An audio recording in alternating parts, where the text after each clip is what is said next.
What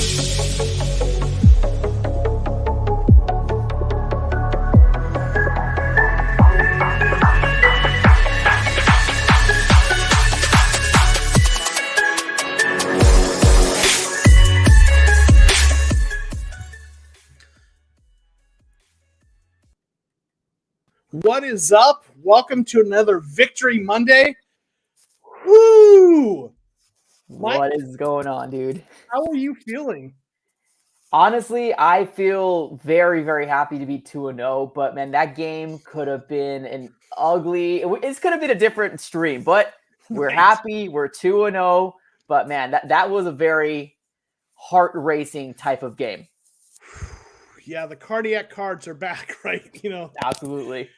So yeah, man, we're able to say we have a Victory Monday, so that's good news. The game, it started out ugly. Looked like we were, it was trending towards us getting blown out. But the Cardinals showed something, got back, took a slim lead in halftime, which was really impressive. And then we all know what happened at the end. So we're going to talk about that today. Before we jump into it, I just want to kind of throw a couple things out there. First, I have a memberships and I have a few new members, and I am going to do shout outs to my members. I have a Ring of Honor, and I have 2 Ring of Honor members, so I want to just shout y'all out and thank you for supporting the channel. Hosticle and Brendan Store. If you would like to be on the TCR Ring of Honor, check out the membership link below. Also, a couple other quick things. Follow me on Twitter. Follow me on Instagram. And I also have a Discord server I started. I know some folks were asking for Discord servers. So this last game, we had a really great chat going during the game on the Discord server. So check out the links below. And of course, as always, if you are not subscribed to the AZ Sports Fan, his links are below. Follow him on Twitter. Subscribe to him. I'm sure most of you in here know him, but if you don't, check him out. He does good, solid content. So, Mike, man, I'm excited to be here. I'm excited to talk after a win. So we're going to jump into our first topic, and that is studs and duds. Who were the studs and the duds? So we're going to start with the studs. And Mike, as obviously the guest on my channel, I would love to have you go first and tell me who was the first stud in this game for you. Yeah, absolutely. So this game, like I said a little earlier, I did not see this game happen. I think we were riding the high of the Titans game, and we got, I don't say punched in the mouth, but we got a slice of humble pie. But there was a player that I was extremely happy with, and a player that we really don't see very often. And I want to start off by giving a stud award to Max freaking Williams, man, our tight end. 7 receptions, 94 yards, amazing production. And I honestly do think that right there alone helped out, man. If we could somehow continue to get that production from a tight end, whoo, sky's the limit for our freaking offense. Yeah, he was on my list too. I think he had some big plays, some huge catches. They were not all gimmies, right? There was that one where the tipped one was the first big one that stood out, but there was that one where he got upended, right? And he held on to the ball, and had another one where he's not known for being fast, but he still made a few people miss. And, going into the season, the tight end was a position everyone was really concerned about. And, he's still not like a big time receiving tight end. He's more of a blocking tight end, but he's always been a capable receiver, and I think he just wasn't used in that capacity a lot. And obviously this team doesn't use a tight end as much as other teams, but if he can give us that, not even those numbers, but that kind of, reliability, right? When we need to call his number. Yeah, I feel good about that. Yeah, 7 receptions, 94 yards. Like you even said, like we don't need that production every time, but give us like solid 2 or 3, maybe 4 receptions a game. And that can be that safety blanket for Kyler Murray. Yeah, he just needs to be reliable, right? Yeah. 100%. So I'm going to take I'm going to go with one that I know everyone's talking about, but Rondale Moore, second round pick. And I know you and your team talked about how, he's proven you're wrong. I am proud to say I was on the Rondale Moore hype train from the beginning. So man, he looked good. And I think there's, the long touchdown was huge.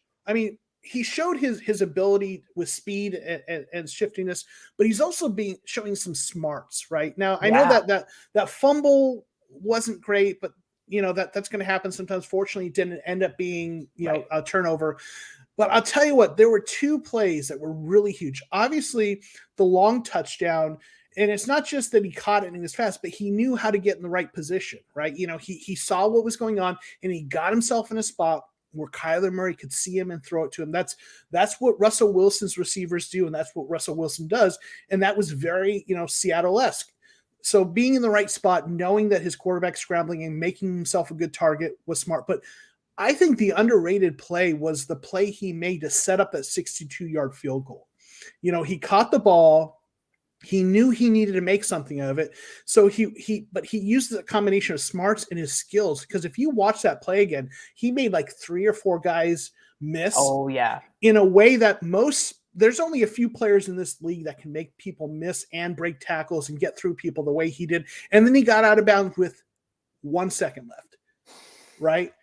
Crazy good play, right? So yeah, no, I agree, man. I'll say it right here, even on your stream. I was 110% wrong about Rondale Moore and what he could bring to this offense. We just seen a glimpse of what he can bring to the table, and I'm excited, man. I am so excited to see what can happen. It was crazy, man. This game was. Everybody had the ball. Like, everybody had a touchdown. And even on the Viking side of it all, it almost felt like Oprah. You get a touchdown, right. You get a touchdown. Everybody gets a touchdown. It's just so crazy. And like, if we can get this type of, offense, like this, it's just nuts, man. I think the excitement level within Arizona Cardinal fans right now is through the roof. And Rondale Moore is giving us that hope. So I'm excited, dude. I'm just so excited. Yeah, I'm with you, man. And listen, I'm fully able and willing to admit when I'm wrong there. I appreciate that much respect. Yeah. And obviously you are happy to be wrong about that. Oh, right? 100%. Saying 100%. So absolutely. So who was your next stud for the game? My next stud is going to go to Jalen Thompson. Now, Jalen Thompson, I felt like he had 8 total sacks just in general, but there was actually some crucial sacks I'm sorry, did I say sacks? Tackles. I apologize. Yeah. 8 tackles that he had, but there was some crucial tackles. There was a few of them that, Dalvin Cook could have easily, broke away and he actually ended up taking them down. So I think my stud award number 2 has to go to Jalen Thompson. I think he's very, very awesome asset right next to Budda Baker. Love his physicality. One thing that kind of worries me about him is just that his durability. Can he stay healthy throughout the entirety of the season? But so far, he's doing very, very well. I like what I've seen from Jalen Thompson. Yeah, Jalen Thompson looked good. And I had him, on my one of my 50 predictions in that 50 predictions video was that he was going to have a breakout season and that people would start talking about the Cardinals safety deal as one of the best tandems in the league. So, hopefully this is a sign of something to come. So yeah, that's a great call. He's talented. He's just got to stay healthy, right? Yeah, exactly, man. He is very, very talented. Yeah. So my next one, and there's so many I can go here with, but I'm going to go with Matt Prater. That 62-yard, franchise record, I think, that at a pivotal moment. And you look at it in retrospect, we now see, we don't win the game without that, right? Yeah. Without the 62-yard field goal. So listen, it's still early in the season, but I know we were both really excited. I think most Cardinals fans were excited about moving on from Zane Gonzalez to someone competent, so here's hoping, knock on wood, he keeps it going. But, if Zane Gonzalez is our kicker this year, we lose this game. I'm pretty certain of that. So yeah, and I had a lot of Vikings fans come through like on my post game, and a lot of them were kind of giving that same grief. But it's like Cardinals fans, like we're so used to that type of stuff from last year, and not even just Zane. Also with Cat and Zero and stuff like that. So it's cool to finally be on the receiving end of it all. Because legit, they could have won this game. Like we could have been a 1-1 team, which I would still be very excited about our offense. Like my key points would be like offense is dynamite, defense needs to get worked on. But thankfully he ended up missing it. But yeah, you're absolutely nailing the with that 62-yarder, man. I had him in my fantasy football league too, so that really helped me out win as well. So thanks, Matt Prater. Yes, nice. Yeah, and I think you hit on this, and you're right, and we'll talk about this more, I'm sure, later. Objectively speaking, the Cardinals didn't deserve to win this game. When you start out that poorly, and when you put yourself in a situation where you need to rely on the other team's kicker missing a game-winning field goal from, what was it, 37 yards, 34. It wasn't even a terribly long field goal. So when you were in that situation, you don't deserve to win, but sometimes you get lucky in this league. So, so absolutely. But without that Matt Prater kick, we're not even in that position, so 100%. Absolutely. Did you have any other studs that you wanted to add? No studs, but I want to move to duds if that's okay with you. All right. Let's talk about it, because it's not the fun part, but it's the part we got to talk about. Yeah, exactly. So who is your dud for this game? So my dud has to be the defensive line. And it's hard to pinpoint one specific person, but we were riding a high, man. Titans game, and what we saw here, it was literally the, Dr. Jekyll and Miss Hyde type of defense. Like, we were so like, man, you see our defensive line? We did this, we did that. And then we got this game where we thought we were going to have multiple sacks and we just didn't. So I will have to give my dud award over to the whole defensive line, except for Marcus Golden. I know that they were out there. I mean, obviously, Chandler Jones was very close to getting a few sacks a couple times, but you got to give it to their offensive line. They actually held up very, very well against J.J. Watt, Rashad Lawrence, and Chandler Jones and stuff like that. But that's who I have to give my dud award to. Yeah, I think you're absolutely right. That was number one on my list. They struggled against the run. Yeah. They struggled in the pass rush. We had one sack, right? And it was late in the game. When we did put pressure, Kirk Cousins started scrambling like he's Kyler Murray, not as fast, but, and made us pay. And then that I think that hurt other aspects of the defense too. So you're absolutely right. I'm going to add one more dud, and I'm going to kind of do a 2-for-1. It's some coaching elements. Kingsbury managing the timeouts. I think he called a decent game. There are still things that you can nitpick. It wasn't a perfect game, but I think it was decent. But managing the timeouts has been a problem through both games. So I think that's a bit of a dud. And then I'll also give Vance Joseph, I think he's doing a good job overall, but I think in general, a lot of our problems were, I think he didn't do the right job scheming or preparing our defensive line for a different kind of running back. And in my preview, I talked about this, that just because we stopped Henry last week doesn't mean we're going to stop Cook, because they're very different, right? Henry is a powerful and fast back, but he's not as shifty, whereas Dalvin Cook is not as powerful, but really shifty. And we talked about this in the stream I did with Kyler Bird. It felt like our defensive linemen and linebackers were really aggressively attacking and almost like overcommitting, and Dalvin Cook was making them pay for it. So I feel like I don't know if they just weren't prepared to play differently or what. So to me, on the coaching side, those are the other duds. Yeah, I mean, I can 100% agree with you. They're two different types of running backs, and we've seen it here. Obviously, they cleaned it up in the second half. I mean, I think they allowed less yardage. I mean, he still got his yards. So, kudos to Dalvin Cook and doing an amazing job there. But you've seen some yards where you're like, man, it's 1st and 10. And he was ripping them 11 yards, 10 yards, 13 yards. And it was frustrating to see as a Cardinal fan. So, I agree with what you're saying. I think that once our linebackers committed one way, because that's where the line was going, legit, Dalvin Cook made a quick shift and took off the other way, and we paid for it. Yeah, for sure. Yeah. So the next thing we're going to talk about is, what did we learn? Every week, and this is a question I think we can ask every week, and we'll probably ask it a lot, because every week we learn something new. So what is one thing that you learned about this team after this second game? So I'm going to have to pick on the defensive line again. So I think that our defense heavily relies on our pass rush. And if we don't get back there to the quarterback and, cause havoc and, get them all jittery, then we can be exposed in the quarterback room. So I think it's very important. We have a next game coming up this coming Sunday against the Jaguars, which I'm pretty excited about to see Trevor Lawrence. But I think it's very important for the success of our defense.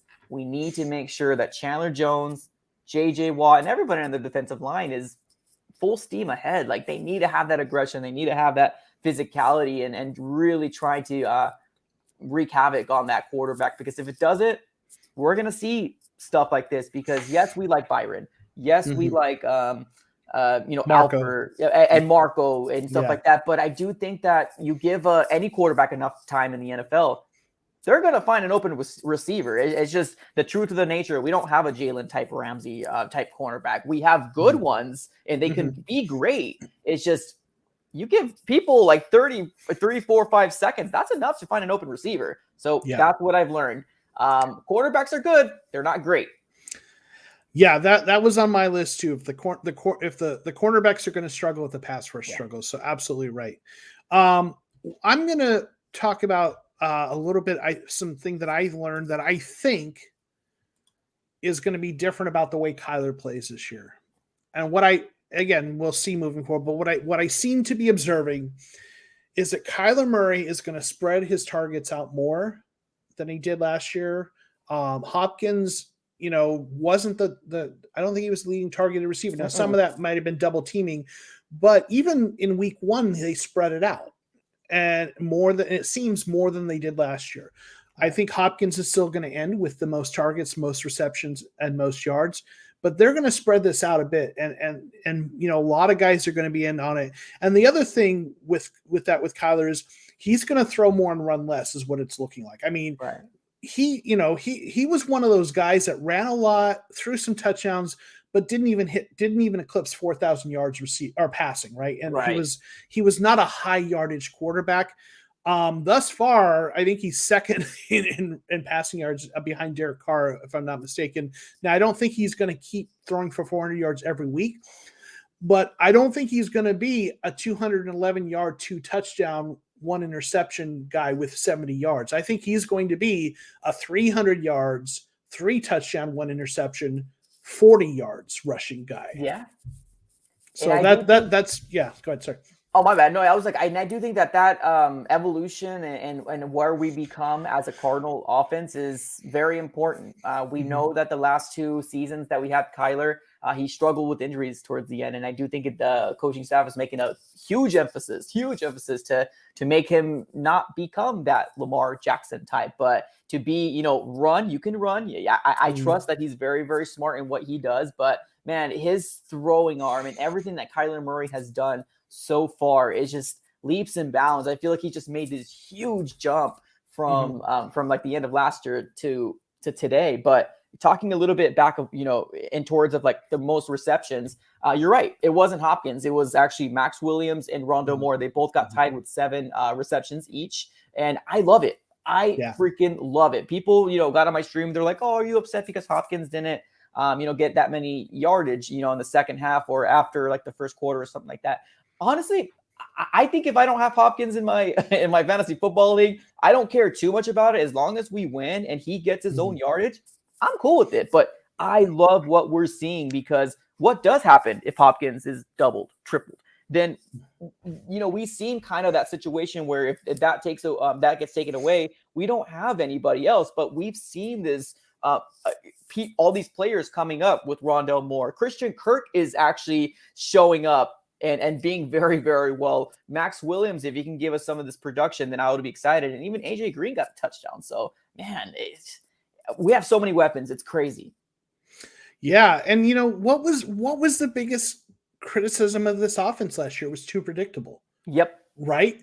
So if you are spreading it around and, you're not just zeroing in on Nuke Hopkins all the time, that's a less predictable offense. Right. So yeah, I'm with you. That's what you want to see. Right. Yeah. Because if you have one guy that you're just kind of honing in on, that's one guy the defense can shut down your offense. Yep. Right. 100%. So yeah, absolutely. So yeah, and I think them spreading around is definitely something we learned. I think another thing we learned, and we've already talked about this guy, Rondale Moore's for real, and he's going to be a big part of this offense. I didn't think he was going to be as big a part of this offense. I'm glad he is. But I thought he would be.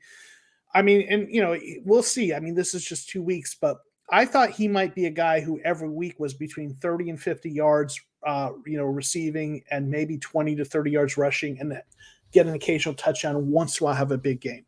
Right. Now, we'll see. But he's looking like he is much more of a part of this offense, and definitely very glad about that. Yeah, I mean, 2 games, 182 yards, 11 receptions, 1 touchdown.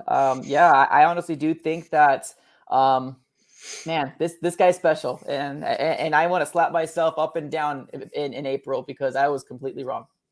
Cattle Dog, we'll get to that later. No interaction with the chat sucks.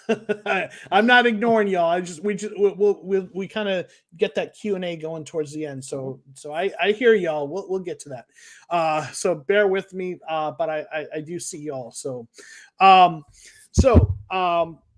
was there anything else on your list of things that you learned? I mean, that was the main one, man. Yeah. The defense really kind of got me worried. I was flipping tables in my own house. I was like, why are we making Kirk Cousins look like Tom Brady? But I mean, we don't give enough credit to what Kirk Cousins can do. He made us pay. And hopefully I think we can learn from this.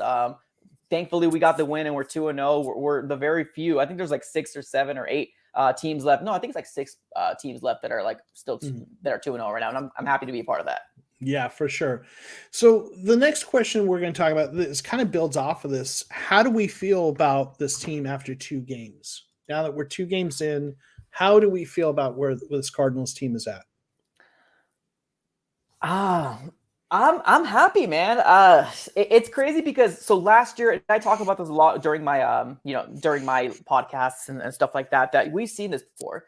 We were 2-0 last year, and then it's kind of like the same storybook that we're seeing again. We're going to be playing an 0-2 team. Last year it was the Lions, and here we come with the Jaguars coming up. I love what I've seen so far. We've seen the domination type of game. We've seen the cardiac cards type of game, and regardless of how we won, I tell this to everybody because I put a poll up there saying, like, how do you feel after week 2? And, I was like, hey, are we lucky? Or, playoffs. And I forgot what the other one was, but there was a lot of, hey, we got lucky. But boys and girls, like, let me be honest here. In week 5, we're not going to care. We're not going to worry about, week 2, we got so lucky. We're going to care about what our standings are. We're going to be a 4-1 team. We're going to be a 3-2 type of team. That's going to be in the W column, regardless of how it happened. It's going to be in the W column. So I wouldn't hang my hat too much on it. We've had about 2 or 3 games last year that this was the exact reason why we lost that game.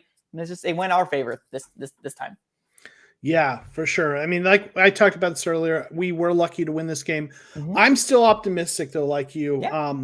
And to me, okay, we're not going to win every game. If we play like this again, next time this kind of game happens, we probably don't win it, that the kicker makes the field goal. But there's some things that 2 games in, I am very, very happy to see.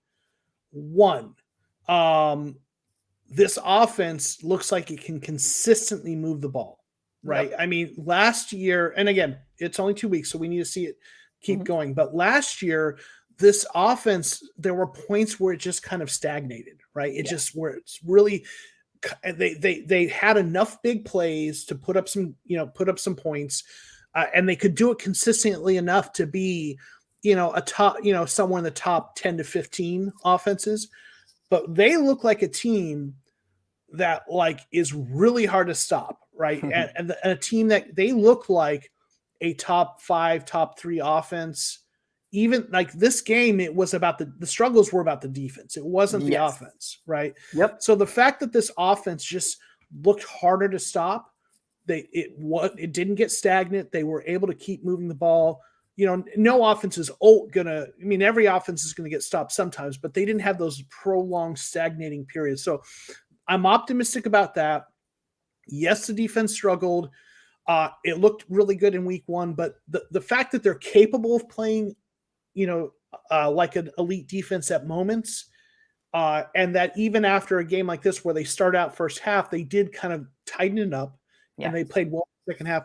So the defense has showed me enough that you can be competitive with the defense that has what they have, especially if you have an offense. So I'm still really optimistic, and I'll tell you, I think this is an 11 or 12 win team now. We both have them as a 10-win team, and I don't know how you feel, but I think, and it's a tough division, so but I still think, and I looked at the schedule and kind of walked through what games I think they might win or lose, and I see them as 11 to 12 wins right now. I don't know. What do you still see them as a 10-win team, or do you think they've upped it a little bit? No, I think that they upped it a little. I really do. I think these two first games on the schedule, I think that we both might have either split it 1-1, or we might have even flirted around with the idea of maybe starting off 0-2. I don't think we did. We're too optimistic for that. But yeah. I think we were 1-1. Yeah, when you're looking at the schedule, it almost seemed like, dang, well, here we go again, because this schedule is much harder than it was last year. And I think that's going to be kind of the storybook of what's going to happen this year for our Arizona Cardinals is, yes, we look amazing in the first 2 weeks, but we were top 10 offense last year as well towards before the bye week, and then it all kind of fell apart. And I'm really excited to see what Cliff Kingsbury is going to do. I hope he's got some adjustments under his sleeve, because let's be honest, everybody looks at film. They're going to figure out exactly what to do with Kyler Murray, maybe containing him a lot more, maybe putting an athletic spy on our Arizona Cardinals. But so far what we're seeing, man, we're seeing some highlight type of throws that you don't see very often when it comes to the Arizona Cardinals. Like the team in general, highlights usually come from obviously your Patrick Mahomes, your Lamar Jackson, your Russell Wilson. So I'm actually really happy that finally our Arizona Cardinals are getting some love on these national, big. I don't really watch them very much, but obviously I'm going to give kudos to where kudos is doing it. And I'm loving it. I'm loving that we're finally getting the recognition, because Kyler Murray is taking us there, man. Yeah, for sure. Listen, I want to get you in on maybe two questions. No, you're going to, you do about 30, 35 minutes with us. Then I stick around for the Q&A, but I saw two questions. Well, just for maybe the next 5 minutes, I'd like to get your take. This one, how do we feel about the Baby Yoda nickname? Did you guys watch the episode of Gridiron Heights that featured Kyler Murray's Baby Yoda? I did not see that. I need to check that out. But how do you feel about the Baby Yoda nickname? I don't know. I don't know. It's a little weird. I honestly, I loved it. When I first saw it, I was like, dude, that's awesome. Like, I didn't think Baby Yoda, really. I was just like, oh, he's like doing like a meditation, kind of like, oh, easy peasy type of stuff. Like, that's what I thought was happening, but he might have been doing this. I don't know if I like it too much. I kind of makes it seem like, I don't know. It's weird. I don't know. What do you think? I like it. It's fine. I mean, listen, okay, people like to tease him about being short. And, one of the best ways to kind of undermine someone who's like kind of taunting you or talking smack is to lean into it. You know what I'm saying? To embrace it. Like, that's right. I'm short. I'm M&F and Baby Yoda. You know what I'm saying? But but I'll tell you what. So yeah, lean into it, embrace it. But I tell you, there was a tweet where you may have seen this. Like someone asked him about that, and Kyler swears he's not seen the Star Wars movie and wasn't doing a Baby Yoda. He says he wasn't doing Baby Yoda. So I tweeted out, it's like, wouldn't it be funny? And if this was like a prank, I could just picture JJ Watt saying, hey, yo, Kyler, man, next time you get a touchdown, just sit like the Buddha, man. You're gonna look Zen AF, and it's gonna be totally cool. And I wonder if someone just put him up to that, telling him just sit like the Buddha, knowing that this would go viral, is some kind of practical joke on Kyler. I don't know, but yeah, I thought it was Buddha too. I'm not gonna lie to you, like that Zen Buddha type of stuff. That's what I thought was. I mean, maybe I just haven't seen The Mandalorian at all to kind of really recognize the Baby Yoda. So. Hey man, whatever works, but I agree with what you're saying. Now that you said, just embrace it. Lean into it, man. Lean into it. Yeah, I hear what you're saying. Yeah. So we'll do this one last question, then I'll let you head out because you got a baby who needs daddy around. Next week, Jaguars. How do you feel about that game?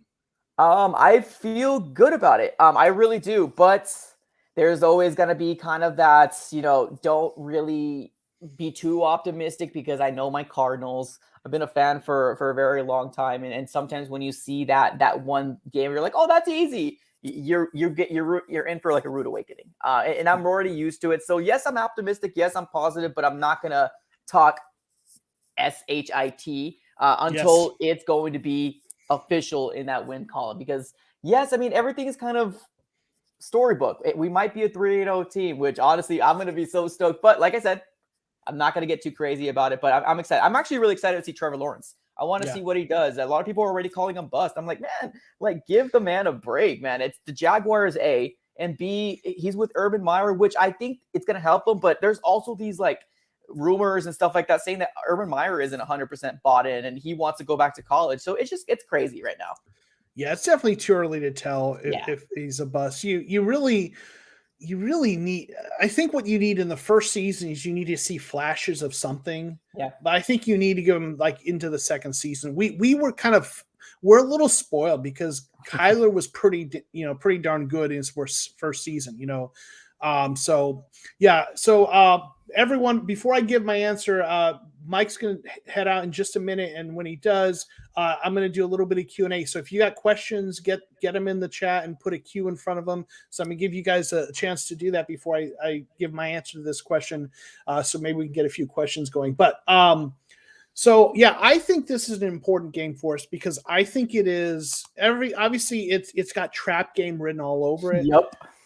But I think what it is it's a really big test. Like week 1 was a huge test in one way, and week 2 was a test. Are we gonna, how are we gonna respond to coming off of a dominating win? But to me, what this is a test of is this a team that plays down to the level of its competition or beats the teams we're supposed to beat? Yeah. And playing down to the level of your competition is a sign of kind of like a younger team that's not really, that's inconsistent and not ready to, to kind of win at least or at a playoff level. So if they can show that they don't play down to the level of their competition and they can go in there and take care of business against a team that they are widely favored to beat, that's going to be an important thing to see. I agree. So, you're right with the whole trap game all over. Yeah, it does have it all over it, man. We'll see. I'm really excited about it. Obviously, hopefully, fingers crossed, right? Yeah. All right, Mike's got to head out. Mike, thanks for joining us. We'll do this again next week. Every week, the Cardinals Aftermath with the Fan and the Professor. Again, if you haven't checked him out, his information's below. Mike, anything you want to say before you head out? No, I just appreciate you, man. I'm really happy about this show and this podcast. It really kind of gives a different vibe, and I'm just really excited to continue this for the rest of the season. Yeah, man, it's fun just getting to talk shop with you, man. So I appreciate you being part of it. So, all right, man, have a good night, brother. Have a great night, man. Later. All right, so folks, I'm going to stick around, for any questions you might have, as long as you've got them. So if you have questions, get them in the chat. And then, like I said, we'll go for a little bit if there's questions. If there aren't, we'll all take an early night then. Let me just see if there were any chats. Just a couple comments. Campejo said that last tight end, Cardinals tight end with 100 yards in 1989. Yeah, we haven't had good tight ends, right? So in this team just really hasn't had great tight ends, even before the current coaching staff, right? JJ, let's see.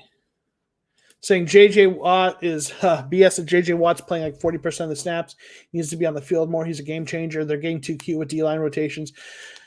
Yeah, I mean, I talked about this kind of, early or on one of my previous, on a previous live stream, we talked about, I think it was with Kyler Bird. He was asking, how much is he going to play? And they talking about wanting to limit his snaps, and I thought they were going to play him more, and we'll see. But it would be nice to see him in there more, right? For sure. And Oscar, if you weren't here earlier, I did a shout out to my members. You are part of, and I'll go put this back up there, the Ring of Honor. So thank you for being a supporter of the show and the channel. So Hosco is one of our Ring of Honor members. But asking, what do you think are priorities for contracts after this season? That's a good question. So, obviously, so I think we need to start working on an extension for Kyler. I talked about this in a previous live stream, that when you have a quarterback that is that guy, you want to start negotiating that extension sooner rather than later, because even though, it's a huge amount of money you're going to pay them, but that quarterback price tag goes up every year. So you want to get that extension now, lock him into the going price now, and he'll be the highest paid quarterback probably in the league for about 6 months or 3 months until the next one signs a contract. So I think that's a top priority. Then we have to make some decisions. We've got some guys on rookie contracts, Christian Kirk. he's looked really good. So do we extend him? Earlier I was on the record of saying I don't think we do, but he has been a much bigger part. Sorry, let me adjust my camera. He's been a bigger part of this offense than they thought he would be. So, if AJ Green moves on, then they need to re-sign Christian Kirk. In terms of contracts of the season, we're going to have to figure out what we're doing with running backs. I believe Edmonds, this is his last year of his rookie deal, if I'm not mistaken.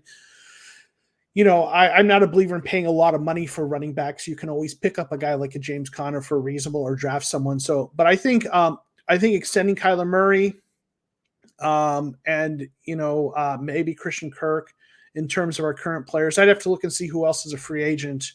And then they've got to make some decisions about maybe some of those short-term guys. Let's see. What expectations do you have for Trevor Lawrence against our depleted secondary? Part of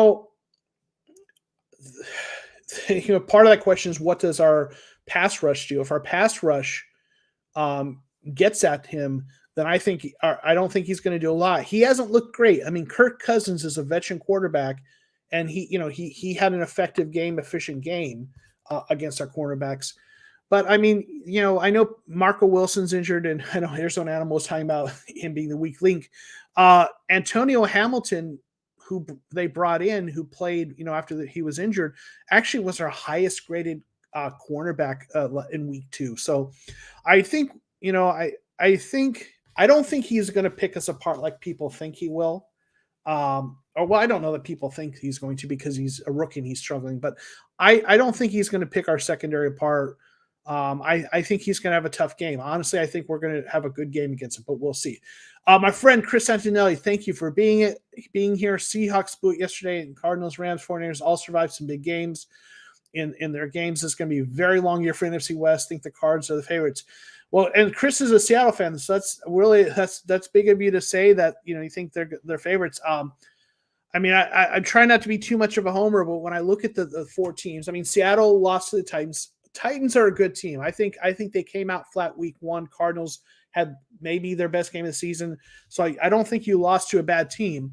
A lot of, 49ers, I saw this on Twitter, are like the favorites right now to win the division in terms of like betting odds. And I just don't see it. I guess they have the easiest schedule, but like they beat the Lions and the Eagles, which maybe are better than people thought, but they didn't blow out either of those games. They almost lost that Lions game. They let them back in it.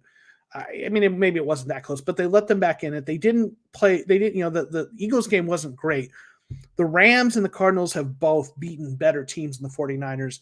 And I'm never going to count Seattle out with Russell Wilson. It's going to be a long season. It's going to be a heck of a ride, and it's going to be a great division. And man, I hope the Cardinals are the favorites. I think people still see the Rams as the favorites, but man, it's definitely, losing a game out of, any game you lose is tough. So, with the way this division is going to be. So yeah, for sure. Do you think AZ Cardinals will sign and trade before the deadline? I don't think there's going to make any trades.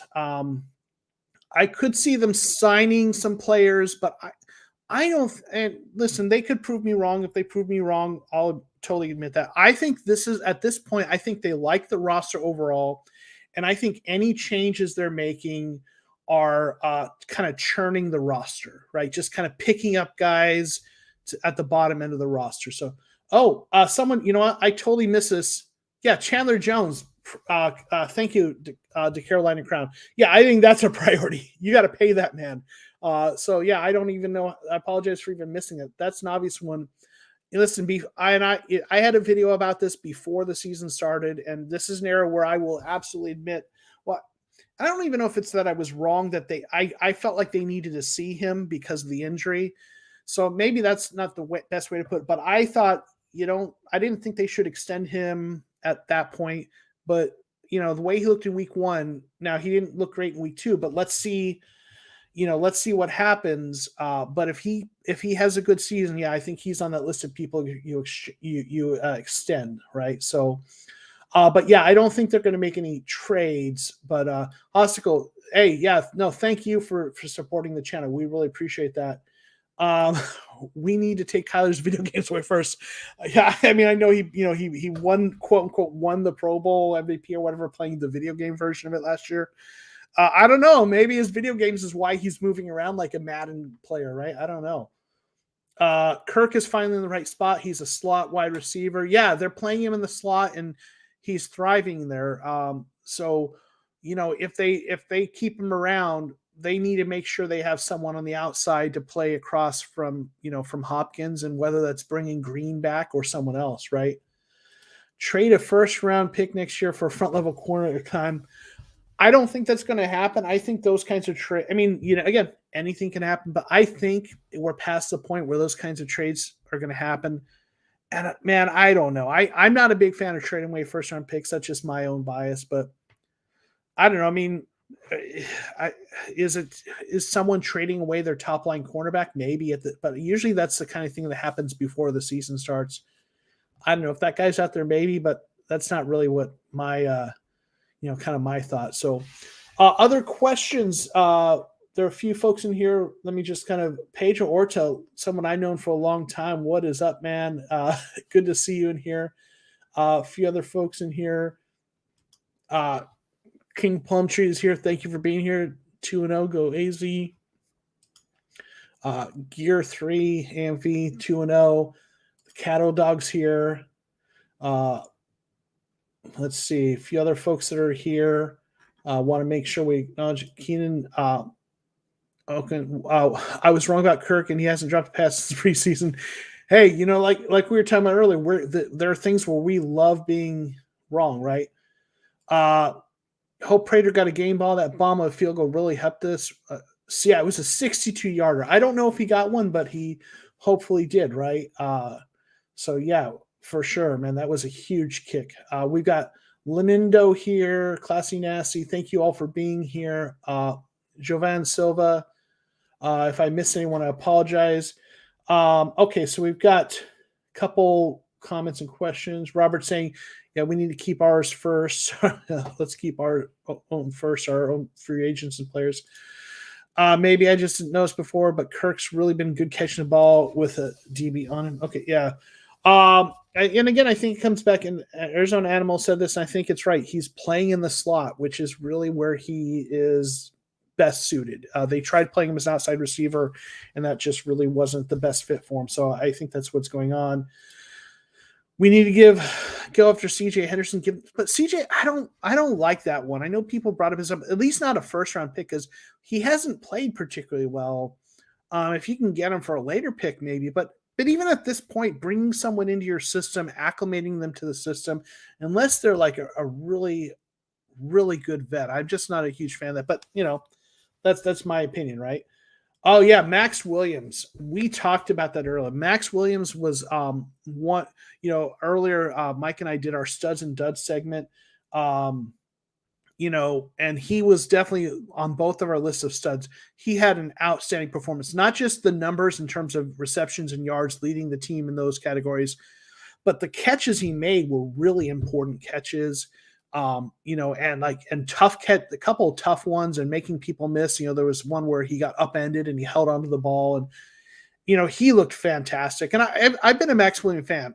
I think he's a good player. I think he was a second round pick of the Ravens, who just got buried in their depth chart because they always have so many good tight ends. And he's more of a blocking tight end, but he is a capable receiver. He's just not super fast, but he's got good hands. I was really glad to see him have a good game, because tight end's been a concern for us. So yeah.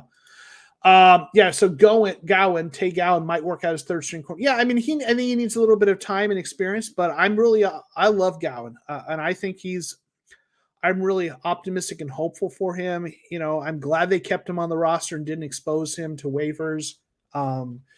He needs some work, but or some experience, probably, or some reps and stuff. And I don't know, the fact that they have Antonio Hamilton active on game days over Gowan tells me that they don't see Gowan as being ready yet. But I'm really excited to see what he's going to be. Yeah, I mean, I know. Yeah, their first round pick's going to be late, so that it's a fair point. And again, I could be wrong. This maybe is just my bias. I love the draft. I love keeping draft picks. If you got, I know if you got an offer for, if you can trade a second round pick for someone, like DeAndre Hopkins, we do that obviously, but I don't like trading away first round picks unless we're really getting someone really I feel confident about. And I just don't know that guy's available right now, but who knows, right? When will we see Isabel on the field? He needs to show improvement. Yeah, I don't know. I mean, we haven't really seen him, and I don't know if we will. I mean, knock on wood, hopefully no one gets injured. If someone gets injured, we'll see him. I mean, I think we'll see him some, but yeah, I mean, he's got a couple years left on his rookie deal, and we'll see. I just don't think we're going to see much of him this year, but we'll see. Williams was a beast. Then we gave up on using him. Yeah, I mean, he's always I think what you have with Williams. He's a really good blocker and a capable receiver, but not as athletic as like Dan Arnold was in terms as a receiver. So when they had Dan Arnold, they threw it to him because he, was a little more of a receiving type player, tight end. But I don't know. I think he's like just kind of a steady, reliable for them. And when Dan Arnold moved on, they, they started bringing Max Williams back into the offense more. So I'm glad to see him, being part of the offense some more, though, for sure. Mad Max moves like the penguin. Yeah, I mean, I don't know if you all saw it, but there was like last year. I think it was last year. There was like a video where he had the ball was thrown to him, and I think he even had a touchdown, and it was a touchdown run where it was really a good play call where Cliff actually had a really good play call that got him wide open. It was kind of a little bit of a misdirection play, and it was a touchdown throw to him, and he ran in.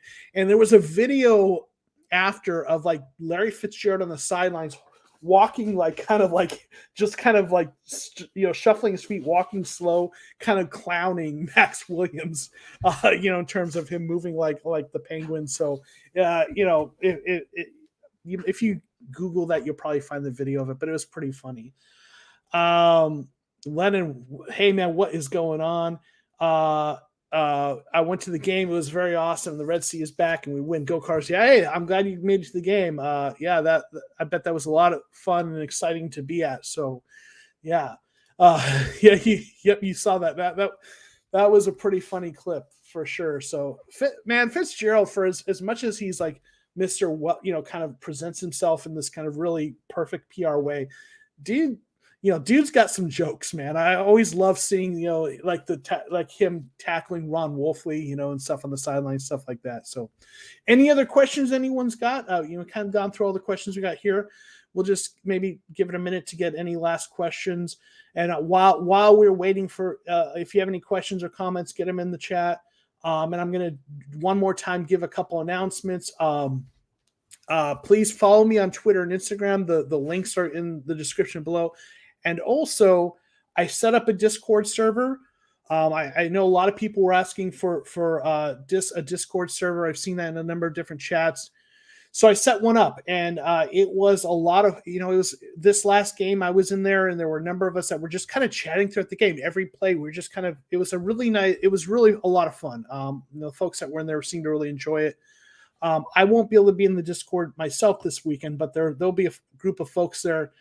So if you haven't joined the Discord server, go join. And there's a game day channel in there.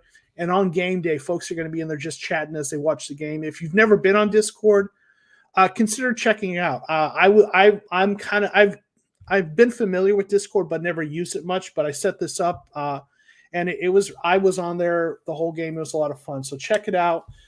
Join the Discord server. Be part of the chat game day. Looking forward to seeing it grow. I think we're like 30 people or so. So yeah, Lennon was screaming at that time. Yeah, man. Yep. We all miss Fitz, but man, what's his role in this offense? So I guess the AJ Green role, but I don't know that he's better than AJ Green at this point. But love Fitz for sure. Let's see, Johnson Tulip should call Cardinals games. I know some people have been hating on Talib, and I think he's fine. It's kind of fun. But I don't know. Week 3 score prediction. So I haven't thought that through, and but if I have to take a guess, I hate to jinx it, but I'm going to do this because I think we're going to have a really good game. I think we're going to beat them like 34-17. I think it's going to be something like that, and hope I don't regret putting that out there in the universe. But I think our offense is going to keep putting up a lot of points, and I think our defense is going to do a bet. Is going to be okay, and we're going to get at Trevor Lawrence. So, yeah, that's where I'm saying 34-17. Facebook, I do have a Facebook page for the channel, but I don't really do much with that. And it just, I'm on Facebook, but I think Twitter is where I'm a little more active, and then the Discord, I'm getting involved with that. So, yeah, a lot of people saying Fitz come back as their tight end. Again, could prove me wrong, but I just don't think that's going to happen, right? So I just don't think that's going to happen. 4 TD spread. Yes. So you think that's what in terms of the game against Jaguars? I'm guessing that you think we're gonna win by 4 touchdowns, if I'm understanding you correctly. Listen, we'll see. Again, we talked about this earlier. The Cardinals need to show that they are not going to play down to the level of their opponent. They need to show that they are going to beat a team they're supposed to beat, and this is a team they're supposed to beat. But that's why I said this is a big test for them, because last year there were some games against like Carolina and New England, that were teams that were struggling that we should have beat and we didn't. So this is a big test to see if we can do that. Okay, Jackson, yeah, that 38-10. That's what you're saying, yeah. Hey, I hope you're right? Fitz will come back if playoffs are guaranteed before season end. My prediction. Listen, I think here's what I would say. I'm not predicting that he's going to come back, but I think the only condition under which he would come back is if this team is trending for the playoffs, and maybe if there's an injury. I don't know if that's if there's an injury and they're trending to the playoffs, and I could really see him coming back. If there isn't an injury, I could still maybe see that, but yeah, I think the one thing I would agree with is if they aren't trending to the playoffs, I don't see him coming back, right? So absolutely, yeah. Any other comments or questions before we kind of wrap it up? Got about 50, almost an hour, not quite. All right. Well, it's good to have a win, right? 5 wide receiver spread with Fitz. Run shoot, yeah. I'm not betting on that one, but so yeah.